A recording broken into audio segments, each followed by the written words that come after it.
नमस्कार दोस्तों, स्वागत है आपका आज की फटाफट बड़ी खबरों में। एक बार फिर हम हाजिर हैं आज की सभी बड़ी खबरों को लेकर। इस वीडियो में हम आपको बताने वाले हैं आज की बेहद बड़ी खबरें, लिहाजा इस वीडियो को पूरा आखिर तक देखें।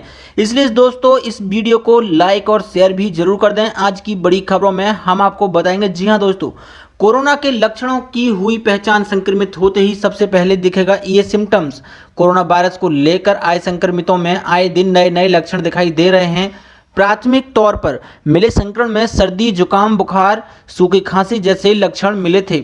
इसके बाद कोरोना संक्रमित लोगों में कई लक्षण नजर आए। इसी कड़ी में अमेरिका के शोधकर्ताओं को बड़ी सफलता मिली है। अमेरिका के शोधकर्ताओं ने कोरोना के लक्षणों का क्रम पहचान लिया है। इससे अब यह पहचानने में मदद होगी कि कोई व्यक्ति कोरोना संक्रमित है या नहीं। अमेरिकी शोधकर्ताओं के मुताबिक किसी भी व्यक्ति के कोरोना संक्रमित होने पर उसे सबसे पहले बुखार महसूस होता है। इसके बाद खांसी, मांसपेशियों में दर्द और फिर जी मचलाना, उल्टी और दस्त जैसे लक्षण नजर आते हैं।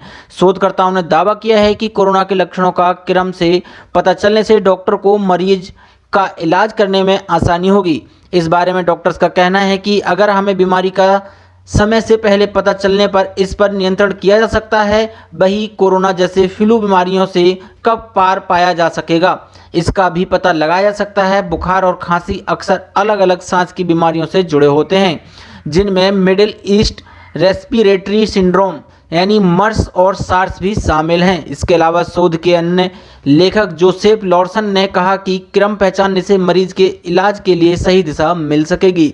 साथ ही बढ़ते हैं आज की एक और बड़ी खबर की ओर। रसोई गैस की कीमत घटाने की तैयारी में है केंद्र सरकार। केंद्र सरकार लॉकडाउन और कोरोना वायरस के कहर के बीच आम आदमी को बड़ी राहत देने की तैयारी में है। बताया जा रहा है कि सरकार जल्द ही रसोई गैस की कीमत में कटौती कर सकती है। इस कटौती से तकरीबन 50 से 60 रुपये तक का लाभ मिल सकता है। जी बिजनेस की रिपोर्ट के अनुसार अक्टूबर में होने वाली गैस रसोई की कीमत समीक्षा सरकार करेगी। माना जा रहा है कि नई दर में कटौती की जाएगी। हालांकि कटौती को लेकर कोई खुलासा नहीं हुआ है। माना जा रहा है कि ये कटौती 50-60 रुपये तक की हो सकती है। पिछली समीक्षा में हुई थी 26% की कमी। बता दें कि इससे पहले अप्रैल में समीक्षा बैठक में 26% की कटौती की गई थी। गैस रसोई की कीमत में साल में 2 बार समीक्षा की जाती है। वहीं रसोई गैस से जुड़े कंपनियों ने सरकार के पास प्रस्ताव भेजकर नुकसान होने की बात कही है। इससे पहले पेट्रोलियम मंत्रालय के आधिकारिक ट्विटर हैंडल से किए गए ट्वीट में बताया गया कि सरकार ने मई के बाद सब्सिडी खत्म करने का फैसला किया है। मंत्रालय ने बताया कि सरकार ने मई महीने के रिवाइज प्राइस के समय ही गैस सब्सिडी खत्म करने का फैसला किया था, जिसके कारण मई और जून में गैस लेने पर भी सब्सिडी का पैसा ट्रांसफर नहीं किया गया है। वहीं समाचार एजेंसी यूएनआई की रिपोर्ट के अनुसार देश में पिछले साल में 100 रुपये तक गैस सिलेंडर की कीमत में बढ़ोतरी दर्ज की गई है। बता दें कि राष्ट्रीय राजधानी दिल्ली में पिछले साल जुलाई में 14.2 किलोग्राम वाले रसोई गैस सिलेंडर की कीमत 637 रुपये थी, जो अब घटकर 594 रुपये रह गई है। साथ ही बढ़ते हैं आज की एक और बड़ी खबर की ओर। देश के कई हिस्सों में भारी बारिश का अलर्ट जारी है। ये मौसम का हाल है। सरकार ने हाई अलर्ट जारी किया है। देश में आज भी ज़्यादातर हिस्सों में बारिश का अलर्ट जारी है। बारिश के चलते नदियों ने विकराल रूप लेना शुरू कर दिया है। बारिश के कारण नदी का जल स्तर काफ़ी बढ़ गया है, जिसके कारण अब बाढ़ का पानी शहर के अंदर भी आने लगा है। मौसम विभाग के पूर्वानुमान के मुताबिक दक्षिण कोंकण और गोवा, पूर्वी मध्य प्रदेश, असम, छत्तीसगढ़ के कुछ हिस्सों से और गुजरात, तेलंगाना, अरुणाचल प्रदेश, तटीय व उत्तरी आंतरिक कर्नाटक, पश्चिम बंगाल, मेघालय और नागालैंड के कुछ हिस्सों में हल्की से माध्यम बारिश के साथ कुछ इलाकों में भारी बारिश की संभावना जताई गई है। इसी तरह जम्मू कश्मीर, उत्तराखंड, झारखंड और हिमाचल प्रदेश के साथ महाराष्ट्र के ज़्यादातर इलाकों में हल्की से मध्यम बारिश का अनुमान है, जबकि उत्तर प्रदेश, मध्य प्रदेश के बाकी हिस्सों में पूर्वी स्थान ओडिशा हल्की बारिश हो सकती है।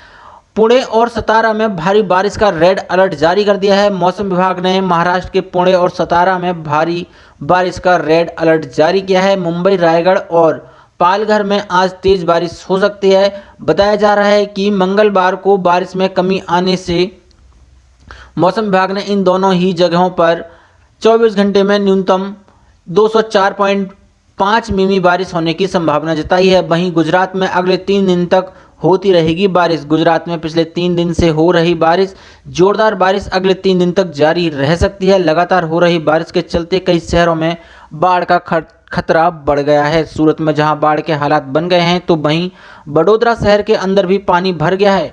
शहर के ज्यादातर इलाकों में 1 से 1.5 फुट तक का पानी भर गया है। शहर के बीच से निकलने वाली विश्वामित्र नदी का जल स्तर जहां 16 फीट को पार कर गया है, वहीं तो आजवा बांध का जल स्तर 200 फीट को पार कर गया है। साथ ही बढ़ते हैं आज की एक और बड़ी खबर की ओर। योगी सरकार का फरमान जारी हो गया है, गणेश चतुर्थी मुहर्रम होगा ऐसा।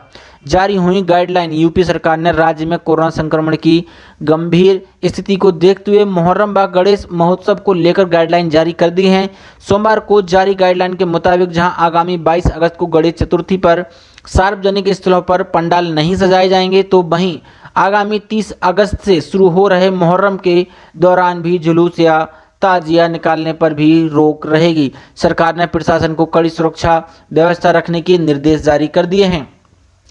अपर मुख्य सचिव गृह अवनीश कुमार अवस्थी ने प्रदेश के सभी जिलाधिकारियों के लिए जारी निर्देश में कहा है कि श्री कृष्ण जन्माष्टमी की तरह आगामी पर्व गणेश चतुर्थी के अवसर पर कहीं भी पूजा पंडाल में कोई भी मूर्ति स्थापित ना की जाए और ना ही कहीं शोभा यात्रा की अनुमति दी जाए। इसी तरह मुहर्रम के दौरान भी किसी प्रकार के जुलूस व ताजिए की अनुमति नहीं दी जाएगी। साथ ही बढ़ते हैं आज की एक और बड़ी खबर की ओर। आसाम में लॉकडाउन लगेगा। जारी हुई 16 अगस्त से 31 अगस्त की नई गाइडलाइन। असम में 16 अगस्त से नए लॉकडाउन दिशा निर्देश लागू हो गए हैं। सामान्य जीवन की वापस गियर में लाने और धीरे धीरे अर्थव्यवस्था को अनलॉक करने के प्रयास में सर्बानंद सोनोवाल की अगुवाई वाली राज्य सरकार ने नए दिशा निर्देश जारी किए हैं, जो 16 अगस्त की सुबह 5 बजे से 31 अगस्त की रात 9:30 बजे तक प्रभावी रहेंगे। अधिक ढील मिलने के बावजूद प्रशासन ने कहा है कि सप्ताहांत लॉकडाउन जारी रहेगा। नए अनलॉक दिशा निर्देश के अनुसार असम सरकार ने सोमवार और शुक्रवार के बीच यात्री वाहनों के अंतर जिला आंदोलन की अनुमति दी है। इससे पहले लोगों को सोमवार और मंगलवार को अनुमति दी गई थी। दिशा निर्देशों के अनुसार वाहनों को 50% क्षमता के साथ संचालित करने की अनुमति दी गई है। रात्रि 9:30 बजे से 5 बजे के बीच व्यक्तियों का आना जाना पूर्णतः प्रतिबंधित है। आदेश में कहा गया है कि साप्ताहिक पर किसी भी व्यक्ति का आंदोलन पूर्ण रूप से प्रतिबंधित है। सरकारी आदेश के अनुसार सामाजिक, राजनीतिक, खेल, मनोरंजन, शैक्षणिक, शैक्षिक और अन्य बड़ी सभाओं में 50 से अधिक व्यक्तियों की संख्या निषिद्ध है। केंद्रीय स्वास्थ्य और परिवहन कल्याण मंत्रालय द्वारा जारी मानदंडों का पालन करते हुए राज्य सरकार ने फैसला किया है कि cinema hall, swimming pool, auditorium, assembly hall, मनोरंजन पार्क, सिनेमाघर बंद रहेंगे। कंटेनर जोन में किसी भी गतिविधि की अनुमति नहीं है और ऐसे जोन में प्रवेश और निकास सख्ती से वर्जित है। साथ ही बढ़ते हैं आज की एक और बड़ी खबर की ओर। केंद्र सरकार के लाखों कर्मचारियों को बड़ी राहत। मुश्किल की घड़ी में फैमिली पेंशन के लिए नहीं काटने पड़ेंगे चक्कर। केंद्र सरकार ने अपने लाखों कर्मियों को मुश्किल की घड़ी के लिए एक बड़ी राहत दी है।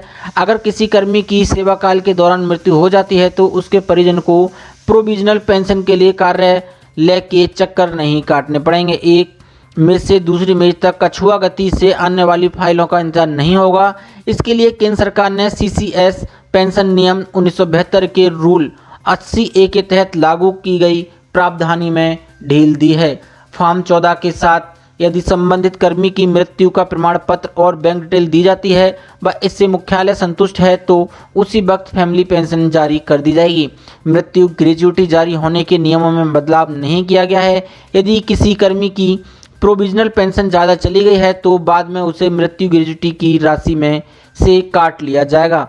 केंद्रीय सशस्त्र पुलिस बलों के लिए यह नियम बनाया गया है कि सेवा काल के दौरान उनकी मृत्यु होने पर तुरंत प्रोविजनल पेंशन प्रदान की जाएगी। इसके लिए फाइनल ऑपरेशनल कैजुअलिटी रिपोर्ट आने का इंतजार नहीं होगा। बता दें कि यदि सेवा में रहते हुए किसी सरकारी कर्मचारी की मृत्यु हो जाती है तो उसके परिवार को पारिवारिक पेंशन और मृत्यु ग्रेच्युटी मिलती है। इसके लिए एक सरकारी प्रक्रिया का पालन करना पड़ता है। कई बार इसमें लंबा वक्त गुजर जाता है। इससे मृतक कर्मी के परिजनों को खासी परेशानी झेलनी पड़ती है। कार्यालय का एचओडी प्रोविजनल पेंशन को मंजूरी देता है। नियम 80 के तहत एचओडी पे एंड अकाउंट कार्यालय के पास वह केस भेजता है। इसके लिए कई तरह के दस्तावेज मांगे जाते हैं। अगर दस्तावेज भी समय पर मिल जाएं तो फाइल को आगे सरकने में ही लंबा वक्त लग जाता है। ऐसे केसों की संख्या भी ज़्यादा होती है। इससे मामला निपटने में बहुत ही अधिक देरी होती है। संबंधित कर्मी परिजनों को मुसीबत का सामना करना पड़ता है। केंद्र सरकार ने अब इन सभी बातों को मद्देनज़र रखकर यह निर्णय लिया है कि रूल 42 CCS पेंशन रूल के अंतर्गत पेंशन उस व्यक्ति को भी मिलेगी जिसने अपनी सेवा का 1 साल भी पूरा नहीं किया था। ऐसी बड़ी खबरों को देखने के लिए हमारे चैनल को सब्सक्राइब करें और वीडियो को लाइक शेयर जरूर करें।